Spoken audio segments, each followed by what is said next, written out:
Aqua రైతు సోదరులందరికీ నమస్తే అండి. వర్షాకాలంలో తరచూ ఆక్వా రైతులు ఎదుర్కొనేటువంటి సమస్యల్లో ముఖ్యమైనటువంటి సమస్య ఏంటంటే విబ్రియో సమస్య అనేటువంటిది బాగా ఎదుర్కొంటూ ఉంటారు. ఎందుకంటే ఈ వర్షాకాలం వచ్చినప్పటికీ పరిస్థితులన్నీ విబ్రియో బాగా చెరువులు పెరగడానికి ఎక్కువగా అవకాశాలు ఉంటాయి. దీనికి కారణం ఏంటంటే సడన్ గా లైటింగ్ తగ్గిపోవడము, టెంపరేచర్ తగ్గిపోవడము, pH డౌన్ అయిపోవడము, ఆల్కలినిటీలు, హార్డ్నెస్ ఇవన్నీ తగ్గిపోవడం. దీంతో పాటు మనకి ఇంకొకటి ఏంటంటే డిఓ లెవెల్స్ పడిపోతూ ఉంటాయి. ఎప్పుడైతే ఇవన్నీ కూడా చెరువులో ప్రతికూల పరిస్థితులు ఏర్పడుతూ ఉంటాయో, నీటి ప్రమాణాలు అనేటువంటివి మార్పు జరుగుతూ ఉంటుందో, దానివల్ల చెరువులో ఉండేటువంటి ప్లాంక్టాన్ రైతుకి, రొయ్యకి ఉపయోగపడేటువంటి ఈ ప్లాంక్టాన్ అనేటువంటిది ఏంటంటే డెడ్ అయిపోతుంది. దీనివల్ల అమోనియా లెవెల్స్ కూడా బాగా పెరిగిపోతాం, అంటే బాటం బాగా పూర్తిగా పాడైపోతాం. ఈ పాడైపోవడం వల్ల ఏంటంటే మనకి విబ్రియో అనేటువంటిది బాగా ఎక్కువగా గ్రో అయిపోతుంది అన్నమాట. అంటే టెంపరేచర్ లెవెల్స్ ఎప్పుడైతే పడిపోయినాయో, ఈ pH లెవెల్స్ తగ్గిపోయినాయో, బాటం అనేటువంటిది పూర్తిగా పాడైపోయినప్పుడు ఏమిటంటే విబ్రియో లెవెల్స్ అనేటువంటివి పెరిగిపోతా ఉంటాయి అన్నమాట. సో ఈ విబ్రియో లెవెల్స్ పెరిగిపోవడం వల్ల విబ్రియోసిస్ అనేటువంటి వ్యాధి రొయ్యలకి తరచూ ఎక్కువగా ఎదుర్కొనేటువంటి సమస్య.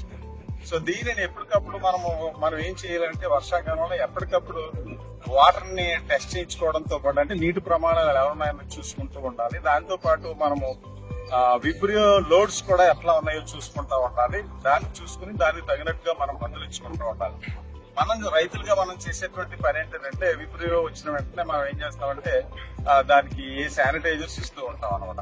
అట్లా కాకుండా శానిటైజర్ కాకుండా ప్రొబయోటిక్స్ ఉపయోగించి మనము ఈ విబ్రియో సమస్యను చక్కగా ఎదుర్కొనేటువంటి అవకాశాలు చాలా మంచిగా ఉన్నాయి. దాంట్లో మ్యాట్రిక్స్ వారి పయోనీర్ అనేటువంటి ప్రోడక్ట్ ఎకరానికి ఒక 1/2 kg 2 kg బెల్లంలో నానబెట్టి కనీసం ఒక 4 గంటలు నానబెట్టి ఒక ఎండ టైంలో కనిపించుకుంటే విబ్రియో అనేటువంటిది పూర్తిగా మనకి నివారణ చెంది చెరువు మనకి ఫుల్ ప్రొటెక్షన్ లో ఉండడానికి అవకాశాలు ఉంటాయి.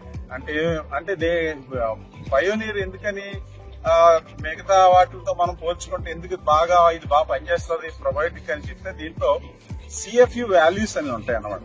ఈ పయోనీర్ కి, మ్యాట్రిక్స్ వారి పయోనీర్ కి CFU వాల్యూ ఏంటంటే 25 బిలియన్స్ అనమాట. అంటే ఏంటంటే దీంట్లో ఉన్నటువంటి ప్రొబయోటిక్ నెంబర్ అనేటువంటిది ఎక్కువ ఉంటది. నెంబర్ అనేటువంటిది ఎప్పుడైతే ఎక్కువ ఉన్నదో దాని వల్ల వచ్చేటువంటి రిజల్ట్ ఎక్కువ ఉంటది, అలాగే త్వరగా రిజల్ట్ వస్తుంది అనమాట. అందుకని చెరువును గనక మనం ఒకసారి విబ్రియో వచ్చిన చెరువును గనక మనము టెస్టులు చేయించుకుని విబ్రియో లోడ్స్ ఎంతో తెలుసుకుని ఈ పయోనీర్ అప్లై చేసి దాని తర్వాత ఒక 3-4 డేస్ తర్వాత మరలా ఒకసారి టెస్ట్ చేయించుకుంటే ఖచ్చితంగా విబ్రియో లోడ్స్ అనేటువంటివి నిల్లు వస్తూ ఉంటాయి. కనుక రైతులు ఈ అవకాశాన్ని పయోనీర్ అనేటువంటిది దాన్ని వాడుకోవడం వల్ల ప్లాంక్టాన్ క్రాష్ అవ్వకుండా చెరువు యొక్క వాతావరణం బాగుండడం అనేటువంటిది ఓన్లీ విబ్రియో మాత్రమే మనము నివారించగలుగుతూ ఉంటాము. తర్వాత చెరువు యొక్క వాతావరణం మారుకోకుండా, రొయ్యలు మోల్టింగ్ జరగకోకుండా, అలాగే బాటం అనేటువంటిది పాడవకోకుండా, ప్లాంక్టన్ అనేటువంటిది క్రాష్ అవ్వకోకుండా పూర్తి సంరక్షణ చెరువుకి ఇచ్చేటువంటిది మన విబ్రియోని కిల్ చేసి రొయ్యని రక్షించేటువంటిది పయోనీర్. అందుకని రైతులు దీనిని ఎంచుకోవడం అనేటువంటిది మంచిది. ఇది నా సలహా. Thank you. వాటర్ ప్రోబయోటిక్ అయిన పయోనీర్ లో 1 గ్రాముకి 25 బిలియన్ CFU ఉంది. ఇది బెల్లంతో రాత్రి నానబెట్టుకుని ఉదయం పూట చెరువులో చల్లడం ద్వారా వీటి సంఖ్యను చెరువులో పెంచుకుని విబ్రియో బ్యాక్టీరియాను అంతం చేస్తాయి.